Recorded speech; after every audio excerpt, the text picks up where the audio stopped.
Abra sua Bíblia em Gálatas, no capítulo 5. Gálatas, no capítulo 5. Essa palavra vai falar muito ao seu coração. Você vai entender porque algumas coisas na sua casa, na sua família estão como estão, porque que algumas coisas não aconteceram.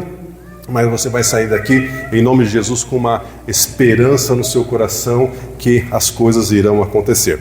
O tema deste mês é santidade, vivendo em submissão à palavra de Deus, e nós estamos refletindo sobre o chamado, sobre o nosso chamado à santidade, o seu significado, a importância de seguir a vontade de Deus e os desafios dessa caminhada, mas também os frutos de uma vida consagrada como discípulos de Jesus, como somos. E o tema de hoje é o fruto da santidade e a submissão a Deus. Gálatas capítulo 5, a partir do versículo 13. Todos acharam? Amém? Amém, glória a Deus. Versículo 13 diz o seguinte: porque vocês, irmãos, foram chamados para viver em liberdade. Não usem, porém, essa liberdade para satisfazer a sua natureza humana. Eu estou usando a versão transformadora, pode estar um pouquinho diferente da sua versão, mas ela ajuda a entender melhor o texto, tá bom? Ao contrário, usem a sua liberdade para servir uns aos outros em amor. Então, servir uns aos outros em amor é uma da sua tarefa para essa semana. Aliás, para toda a vida, né? Versículo 14. Pois toda a lei de Deus pode ser resumida em um único mandamento: ame o seu próximo como a si mesmo. Ame o seu próximo como a si mesmo. Mas, se vocês estão sempre, preste atenção nisso, se vocês estão sempre mordendo e devorando uns aos outros, tenham cuidado, pois correm o risco de se destruírem. Versículo 16. Por isso digo, deixem que o Espírito de Deus guie a sua vida. Assim, vocês não satisfarão os desejos da sua carne, da sua natureza humana. Versículo 17. Porque a natureza humana deseja fazer exatamente o oposto daquilo que o Espírito Santo quer. E o Espírito Santo nos impele na direção contrária àquela desejada pela nossa natureza humana.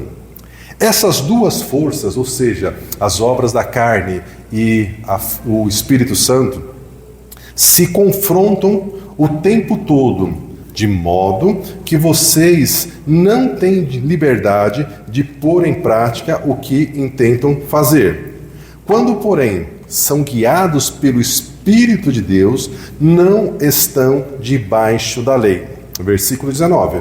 Quando vocês seguem as obras da carne, ou seja, os desejos da sua natureza humana, os resultados são claros: imoralidade sexual, impureza, sensualidade, idolatria, feitiçaria, hostilidade, discórdias, ciúmes, acessos de raivas, ambições egoístas, dissensões, divisões, inveja, bebedeiras, festanças desregradas e outros pecados semelhantes.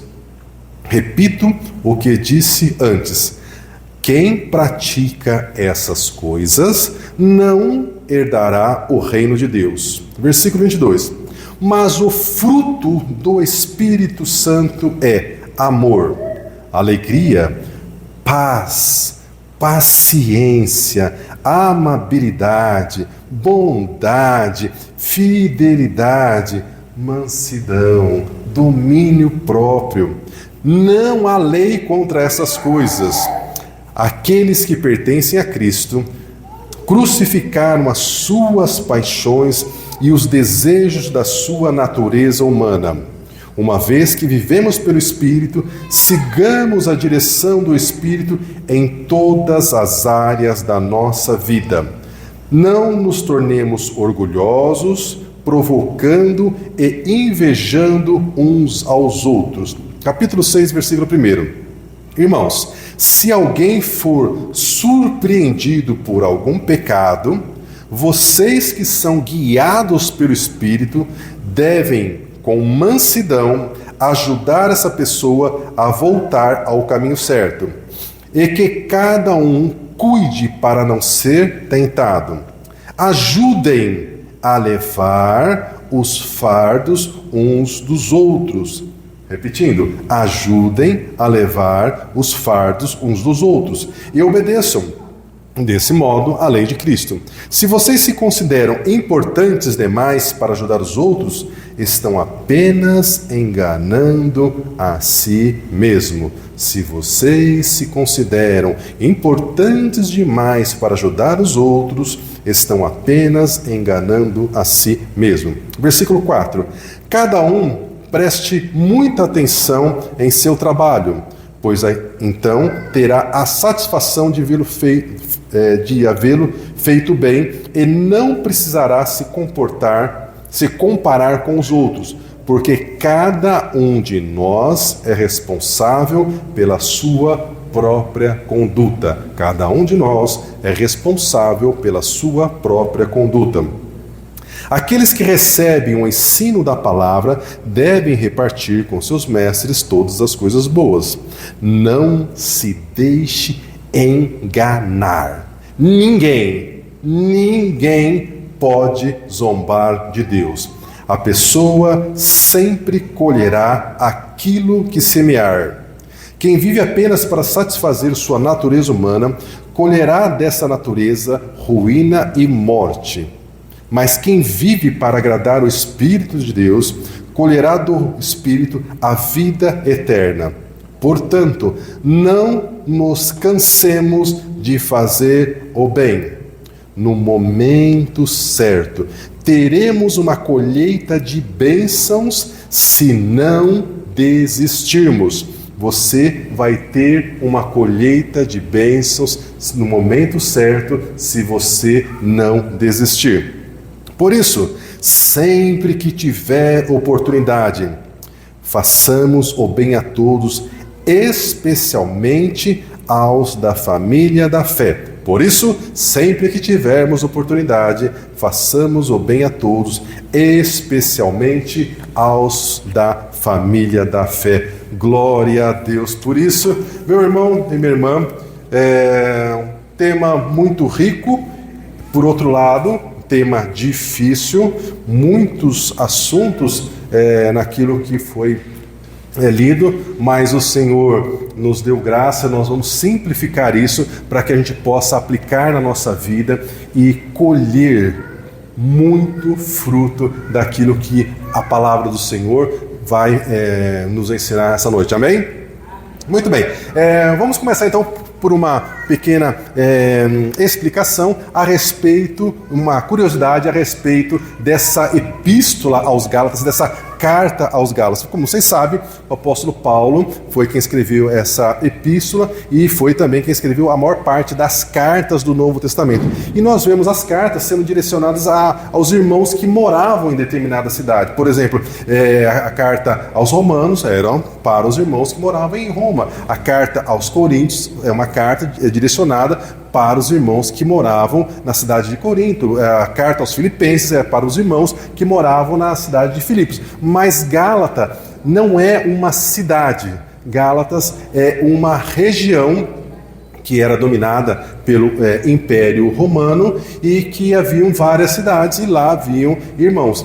E essa região de Gálatas, atualmente, para você se localizar, fica na região onde hoje nós conhecemos como Turquia. Então lá que estavam esses irmãos, e foi para essas cidades então que o apóstolo Paulo escreveu essa carta. E ele escreveu essa carta por um motivo muito preocupante. Algumas pessoas que haviam dito que haviam se convertido ao Senhor Jesus começaram a passar pelas igrejas e começaram a ensinar umas coisas diferentes daquilo que o apóstolo Paulo recebeu do Senhor Jesus e começou a confundir os irmãos. E uma dessas coisas eram: olha, nós acreditamos sim que Jesus é o Messias, que ele é ungido de Deus, mas todos os homens precisam se circuncidar para cumprir a lei de Moisés. E Paulo havia deixado muito claro que isso não era mais necessário. Se você não sabe o que é essa circuncisão, era uma espécie de operação de fimose que se faz hoje, que era uma marca que Deus havia estipulado que os homens deveriam fazer com 8 dias de vida como um sinal da aliança de Deus com o seu povo. Mas depois de Jesus, o apóstolo Paulo então tem uma revelação e diz que isso não é mais necessário.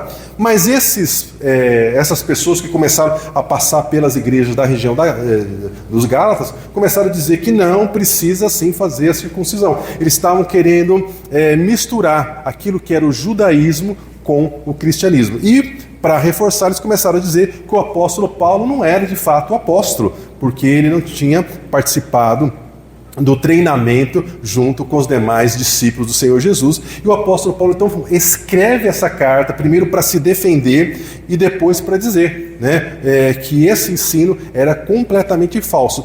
E é por conta disso que ele fala no capítulo 1 que toda e qualquer pessoa que ensinar um evangelho diferente daquele que está na Bíblia Sagrada, que seja anátema, que quer dizer amaldiçoado, que é uma palavra dura, uma palavra pesada, mas ele está sendo tão rigoroso quanto necessário para preservar os irmãos que não tinham ainda conhecimento daquilo que era a palavra de Deus e estavam começando a ser levados por esse falso ensino. Então, o objetivo dessa carta de Gálatas é isso. E aí ele entra em 2 coisas que são importantes.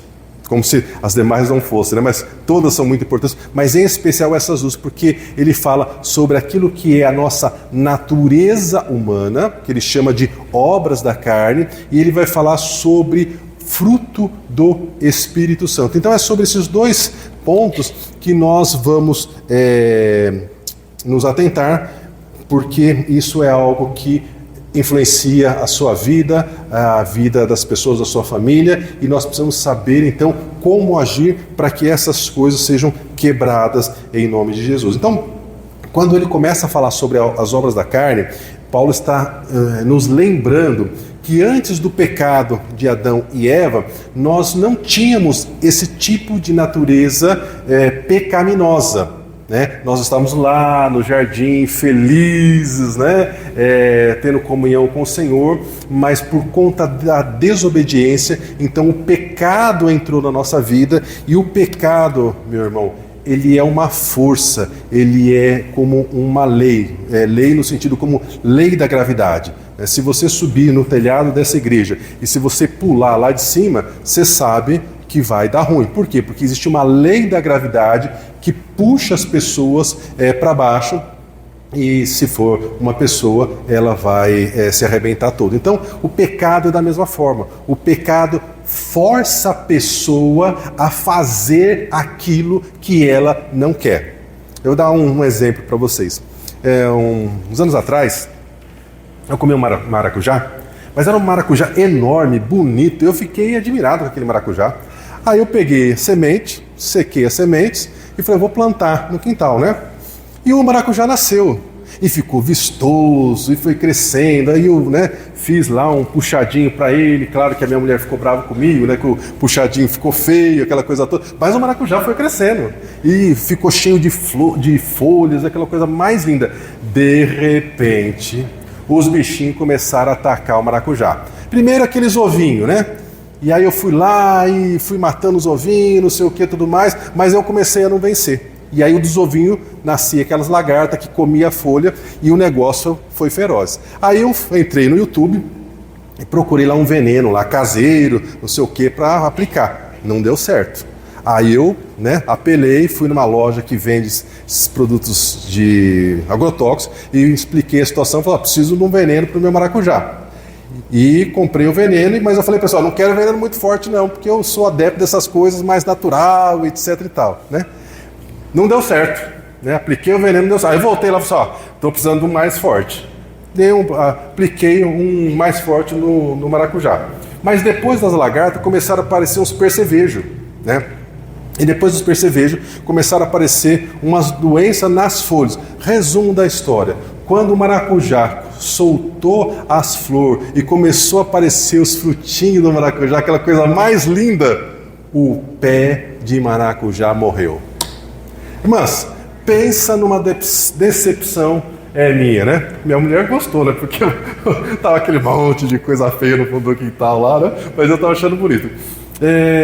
E o pecado é a mesma coisa com a gente. A gente cresce, está bonita, aquela coisa linda, mas o pecado começa a forçar a gente, e por mais que a gente não queira fazer as coisas erradas, a gente não dá conta. Quando a gente pensa que não, a gente está lá errando. Alguns erram um pouco, outros erram mais ou menos, outros erram muito, mas o fato é que para Deus não existe pecadinho nem pecadão. A gente precisa ter uma conduta, né, da maneira que a palavra diz. E a gente não consegue. E é exatamente isso que o apóstolo Paulo está dizendo. Ele falou assim, olha, por conta dessa natureza de vocês, é que existe aquilo que é resultado disso. E a gente só consegue mudar esse quadro quando a gente decide falar para Deus que a gente já tentou de tudo, que a gente não conseguiu sozinho resolver e que a gente precisa da ajuda do Senhor. Senhor, eu preciso da sua ajuda. Que é aquilo que nós falamos de nascer de novo, que é entregar a vida para Jesus e falar, Senhor, muda o meu coração. E aí então o Senhor muda o nosso coração, e aí então nós começamos um processo de separação, um processo de santidade, e ainda assim nós não nos tornamos pessoas perfeitas da noite para o dia. Nós entramos num processo, e a palavra fala isso, né? Que o Senhor, que começou uma boa obra em nós, Ele mesmo vai nos aperfeiçoar até o dia de Cristo Jesus. Então, o apóstolo Paulo fala que nós fomos chamados para a liberdade. Então ele começa em Gálatas, no capítulo 5, versículo 13 em diante, nos lembrando que nós fomos chamados para a liberdade. E aí ele faz uma advertência. Mas vocês não podem usar essa liberdade como desculpa para satisfazer o desejo de vocês, porque senão vocês voltam na estaca zero. E aí ele fala de toda a questão, né, das obras da carne, aquilo que ela causa, né, e aí ele fala sobre o fruto do Espírito Santo. E só como uma observação, às vezes a gente se empolga, e mesmo os pastores fazem isso, né, e fala os frutos do Espírito Santo, né, no plural, mas é no singular, é o fruto, porque é como se fosse uma laranja, né? Sabe uma laranja que tem muitos gomos? Né? Cada um desses gomos é uma dessas características que o apóstolo Paulo fala. Então ele diz, né, que o fruto do Espírito, o fruto no singular, ele é amor. E para continuar a entender o que é fruto do Espírito, quando ele fala que é o amor, a gente tem que parar e lembrar o que é amor. Amor não tem nada a ver com aquilo que o mundo fala que é amor. Então, qual que é a revelação da palavra de Deus sobre amor? Em João, no capítulo 15, versículo 4, ele vai falar sobre que o Senhor Jesus é uma videira e que se nós permanecermos nele, nós iremos dar fruto. E ele fala que sem o Senhor Jesus nós não podemos fazer nada. E nós precisamos então lembrar que a palavra fala que Deus é amor. Veja, existe uma diferença entre você ter amor e você ser amor. Não é que Deus tem amor. Quando você tem uma quantidade. Agora, quando você é a totalidade, né? Então, Deus é amor. E aí, o próprio apóstolo Paulo, ele faz uma relação, né, bem longa para nos ajudar a entender o que significa viver em amor. Porque nós estamos falando de viver em amor, viver com Deus. E aí nós temos que ir para onde? Para 1 Coríntios capítulo 13, quando ele diz: ainda que eu falasse a língua dos homens e dos anjos, se eu não tiver amor, eu seria como um metal que soa ou como um sino que tine. Ainda que eu tivesse o dom de profetizar e conhecesse todos os mistérios e toda a ciência, e ainda que eu tivesse toda a fé capaz de transportar os montes, se eu não tiver amor, nada disso importaria. Ainda que eu distribuísse toda a minha fortuna para os pobres, e ainda que eu entregasse o meu corpo para ser queimado, se eu não tiver amor, nada disso aproveitaria. Ele começa a relacionar. O amor é paciente, o amor é bondoso, porque isso é o fruto do Espírito Santo que Ele vai produzir na sua vida e na minha vida. Então, o amor é paciente. Se você não é paciente, você precisa pedir para o Espírito Santo produzir esse fruto em você. Ele é bondoso, não é invejoso. O amor não trata com grosseria. Se você trata alguém na sua casa, no seu trabalho com grosseria, você precisa rever isso, porque por mais que você sempre tenha sido assim, agora você está no reino de Deus, e no reino de Deus não se trata ninguém com grosseria. Não é orgulhoso, o amor não se porta com indecência, o amor não busca os seus interesses, o amor não se irrita. Se você vive irritado, irritada, você tem que pedir para Deus te ajudar nessa área. O amor não é rancoroso, o amor não se alegra com a injustiça, mas se alegra com a verdade. O amor tudo sofre, tudo crê, tudo espera, tudo suporta.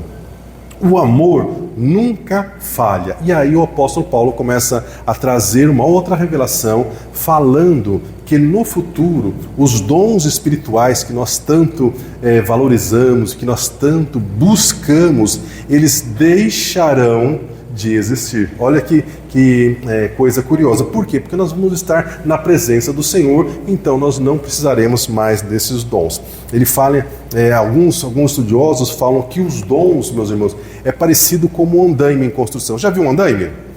Você vai construir, por exemplo, uma parede, a parede está alta, então você coloca lá um andaime para que o construtor, o pedreiro, possa subir e continuar a construir. Então, alguns dizem que os dons espirituais é como se fossem andaimes que nos ajudam a construir o corpo de Cristo, a construir a igreja do Senhor. Mas quando a igreja estiver com o Senhor Jesus, nós não precisaremos mais desse dom. E aí ele vai explicar isso. Ele diz, no versículo 8, havendo profecias, elas serão aniquiladas, ou seja, elas vão acabar. Havendo o dom de falar em línguas, elas cessarão. Havendo o dom de ciência, desaparecerá. E aí ele começa a explicar, porque em parte conhecemos e em parte profetizamos. Mas quando vier o que é perfeito, e perfeito é o Senhor Jesus, glória a Deus por isso, então o que é em parte será aniquilado. Então ele está falando aqui dos dons espirituais.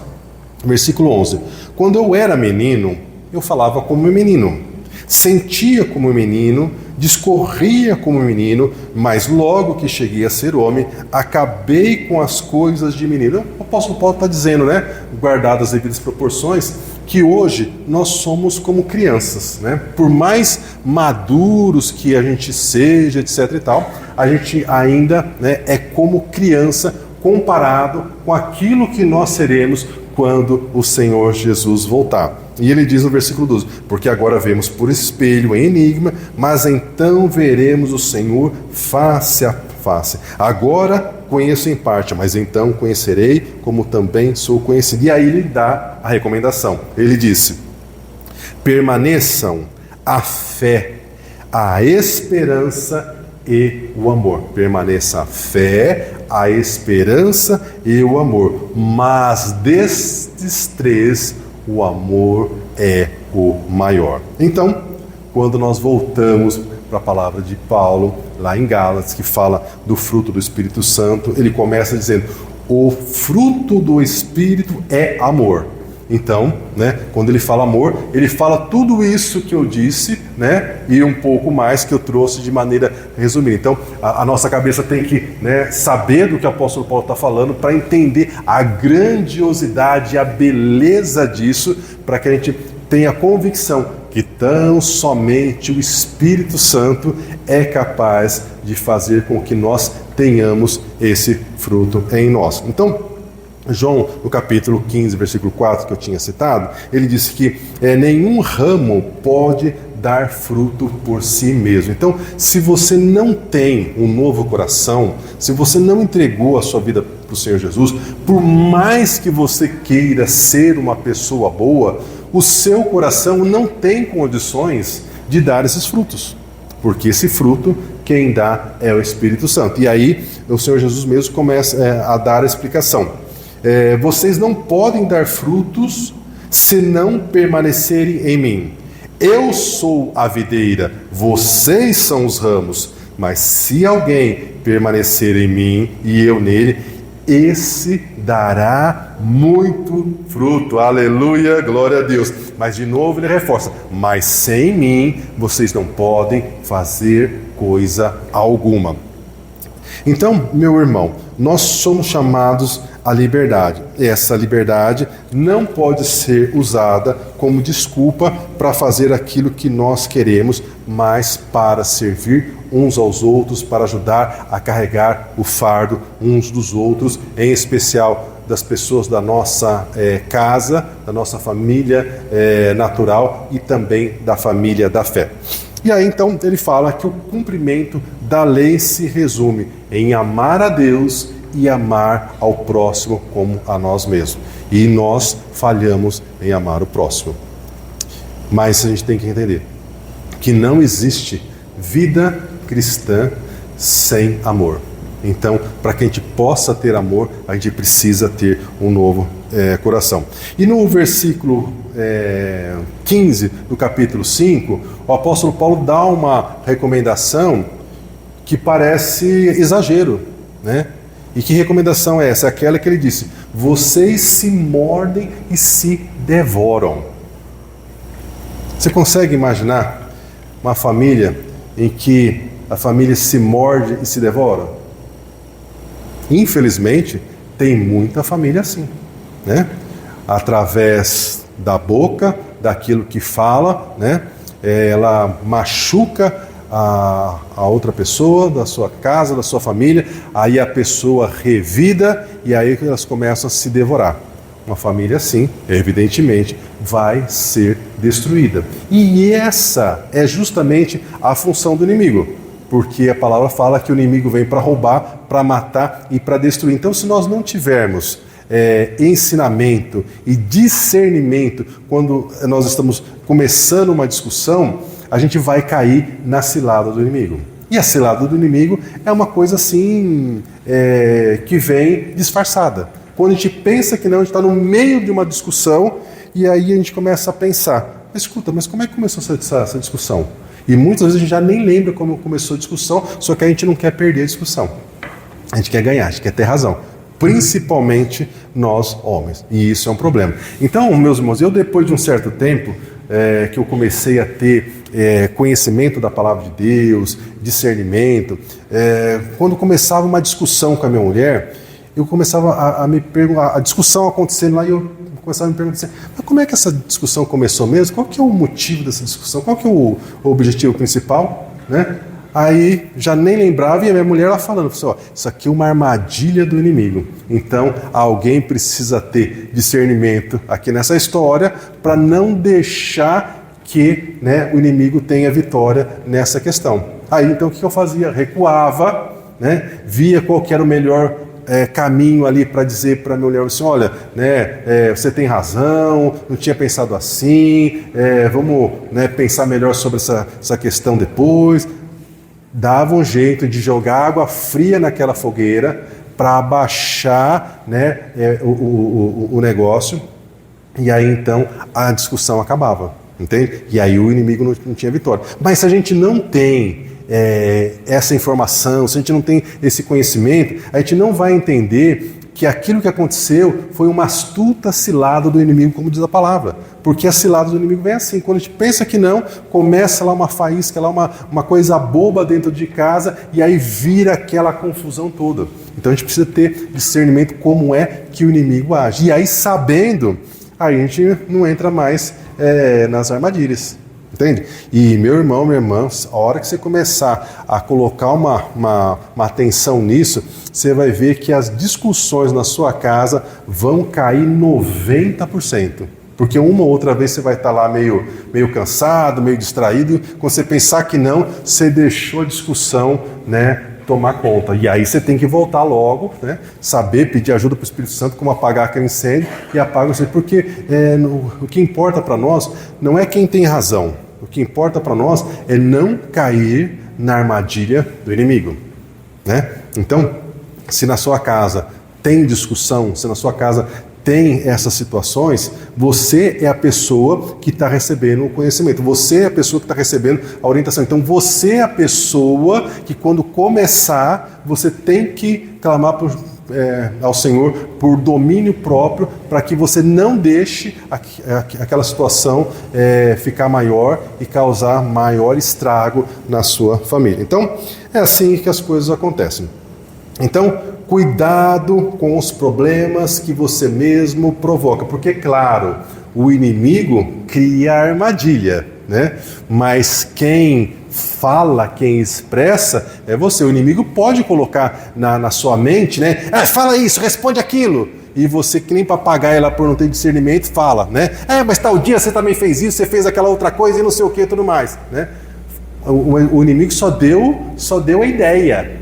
Quem decidiu verbalizar isso foi você, entende? Então, no final das contas, o inimigo vai dizer: olha, você é pior do que eu, porque eu falei para você falar até aqui, você falou mais umas 3, 4 vezes mais do que aquilo que eu tinha falado. Então, 1 Timóteo, capítulo 5, versículo 8. Se uma pessoa não cuida dos seus familiares, principalmente das pessoas da sua própria família, essa pessoa negou a fé.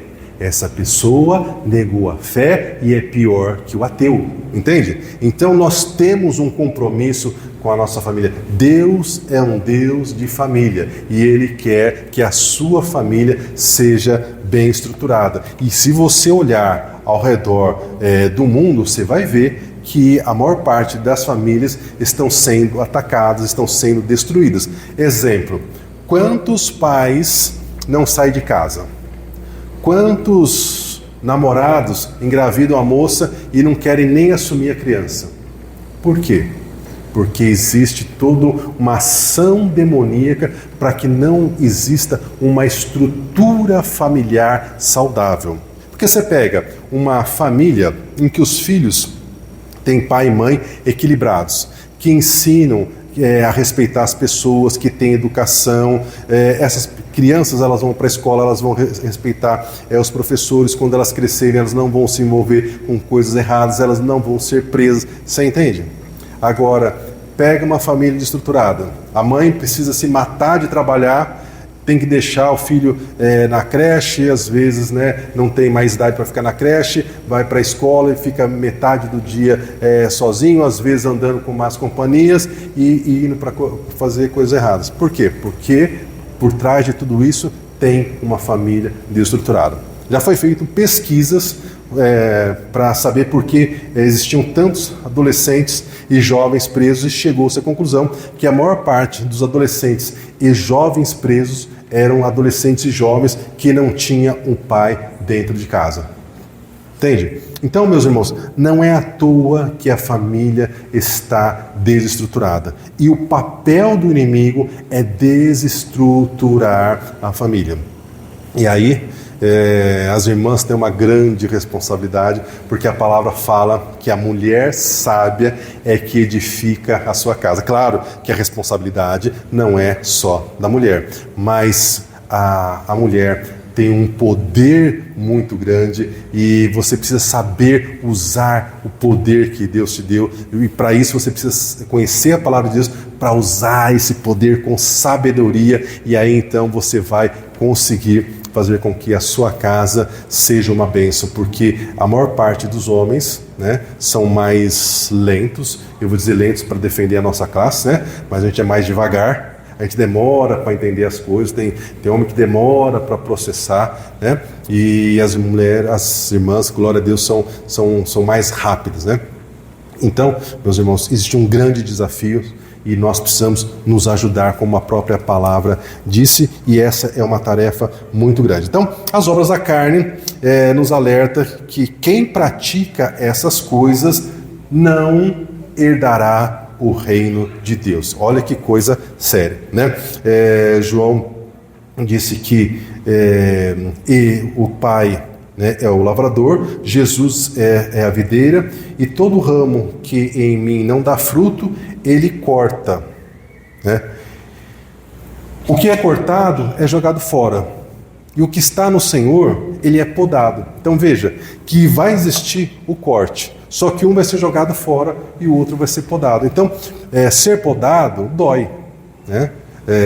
Mas nós precisamos ser podados para que aquilo que está em nós, que não vale a pena continuar, ele precisa ser cortado mesmo, precisa ser podado. E o Senhor faz isso com a gente. O Senhor nos poda em muitas áreas, e essa poda dói, e a gente precisa saber que essa poda dói, para a gente não achar que está acontecendo uma coisa que a gente não está conseguindo entender. Não, essa dor que você está passando é uma poda necessária que o Senhor está fazendo para que você cresça e você possa dar mais frutos, para que você não perca energia com coisa que não vale a pena.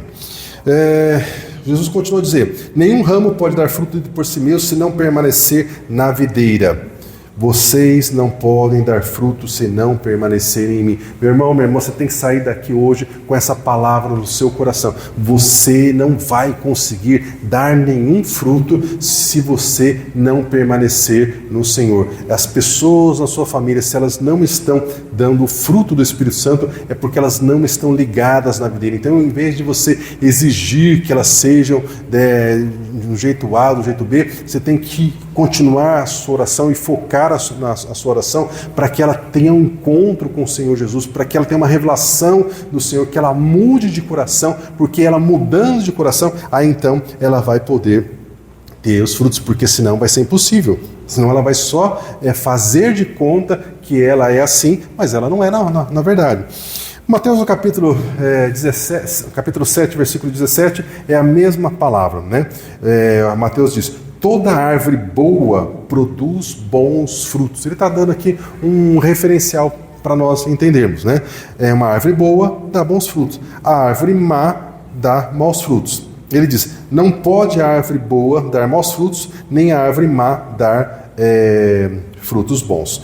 Toda árvore que não dá bom fruto, corta-se e lança no fogo. Portanto, pelos seus frutos vocês conhecem a árvore. Então aqui tem um referencial para saber, por exemplo, se uma pessoa que se diz cristão, se ela é cristão de verdade. Porque infelizmente a gente tem muitas pessoas que estão frequentando as igrejas evangélicas, se dizendo cristão, mas não são. E como é que a gente sabe que elas não são?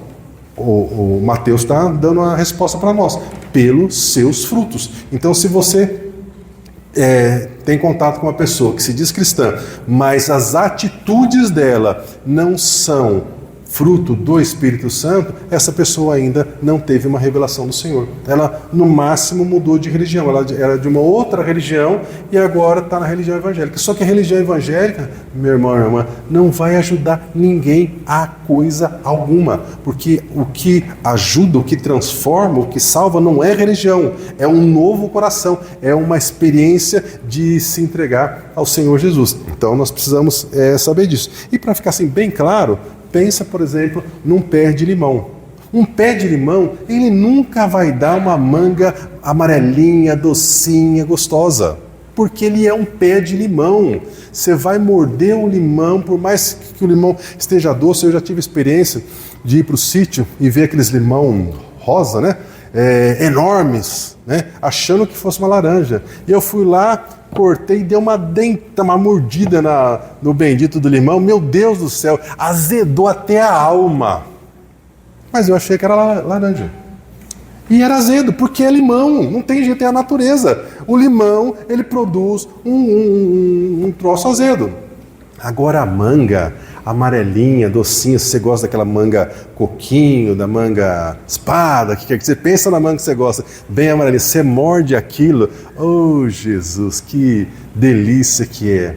E uma manga, ela nunca vai dar limão, porque é da natureza da manga dar manga. Então é isso que o apóstolo Paulo está dizendo. Nós precisamos saber, né, qual que é a natureza do nosso coração, porque pela natureza do nosso coração são os frutos que nós vamos gerar.